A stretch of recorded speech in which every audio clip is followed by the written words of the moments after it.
Hello everyone, my name is Aadya. Welcome to my YouTube channel. Today let's learn the poem Romeo and Juliet by William Shakespeare. Romeo and Juliet was originally a play written by William Shakespeare, but here in our second PUC English textbook, it is in the form of a poem. Let's talk about the background story. The story unfolds in the city of Verona, where there were two noble families, the Capulet family and the Montague family. These two families were rival families and they hated each other. Romeo belonged to the Montague family and Juliet belonged to the Capulet family. There was one more member in the Capulet family who was Rosaline, and Romeo was apparently in love with Rosaline, but Rosaline did not love Romeo back. One day, old Lord Capulet decided to host a grand supper, and even though Romeo belonged to the family of Montagues, he attended the supper in disguise to see Rosaline. But when he went to the grand supper party, the story took a turn over there. He saw Juliet on the dance floor and got fascinated by her beauty. He saw her and started to feel apparent love at first sight. Later, he got to know that Juliet was the daughter of Lord Capulet. Juliet also started to feel attracted to Romeo, who was a man from her rival family. Now let's see what the verses written by William Shakespeare have to say. The first verse is taken from the Act 1, Scene 5 of the original play. In the verse, Romeo says, "Oh, she doth teach the torches to burn bright. It seems she hangs upon the cheek of night as a rich jewel in an Ethiop's ear. Beauty too rich for use, for earth too dear. So shows a snowy dove trooping with crows, as yonder lady over her fellow shows. The measure done, I'll watch her place of stand, and touching hers, make blessed my rude hand. Did my heart love till now? Forswear its sight, for I never saw true beauty till this night." Over here, doth means does. Ethiop means an African lady. Yonder lady means lady who is over there. Measure done means dance ended. And rude hand means rough hand. Now let's try to understand what Romeo actually meant to say. He starts to glorify Juliet's beauty by saying that she teaches the torches to burn bright, by which he means that Juliet's beauty surpasses the glow of light.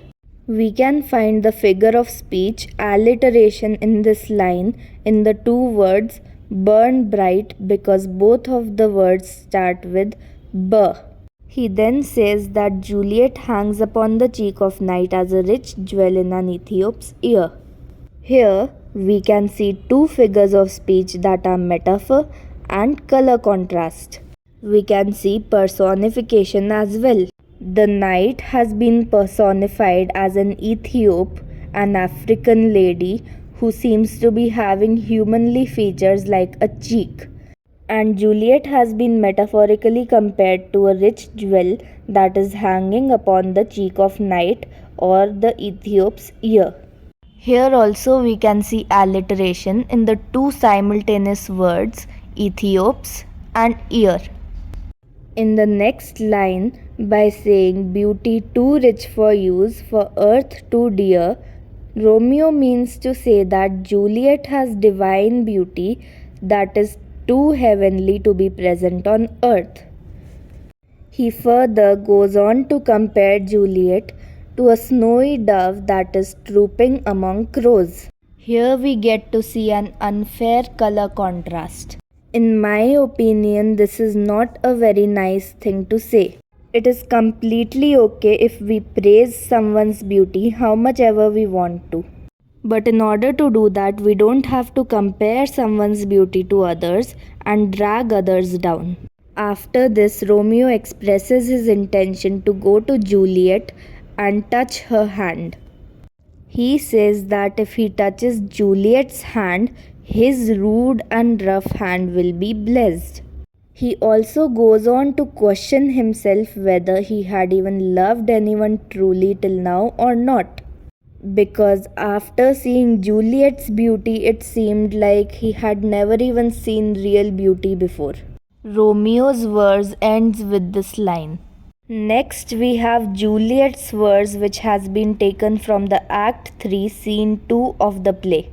In this verse, Juliet says, "Come, night, come, Romeo, come, thou day in night, for thou wilt lie upon the wings of night, whiter than new snow on a raven's back. Come, gentle night, come, loving black-browed night, give me my Romeo, and when I shall die, take him and cut him out in little stars, and he will make the face of heaven so fine that all the world will be in love with night and pay no worship to the garish sun." In this verse, thou means you, wilt means will, raven is a black bird, and garish means lurid or obtrusively bright. Now let's see what Juliet means to say here. She tries to express her feelings for Romeo in this verse.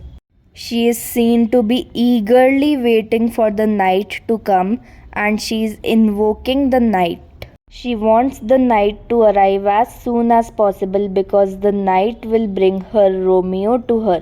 Romeo has been metaphorically compared to day in night. By this, Juliet means to say that Romeo's glow is bright enough to spread light in the night.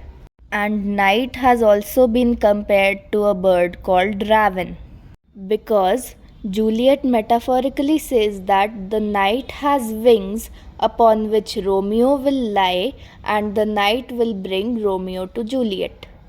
And when Juliet's Romeo will come to her, he will appear to be whiter than new snow on a raven's back. We can get to see a color contrast here in Juliet's verse 2. She goes on to eagerly wait for the night to arrive, and she addresses the night by calling it gentle night, loving, black-browed night. Here we can get to see the figure of speech personification, because the night has been personified, assuming that it has black colored eyebrows.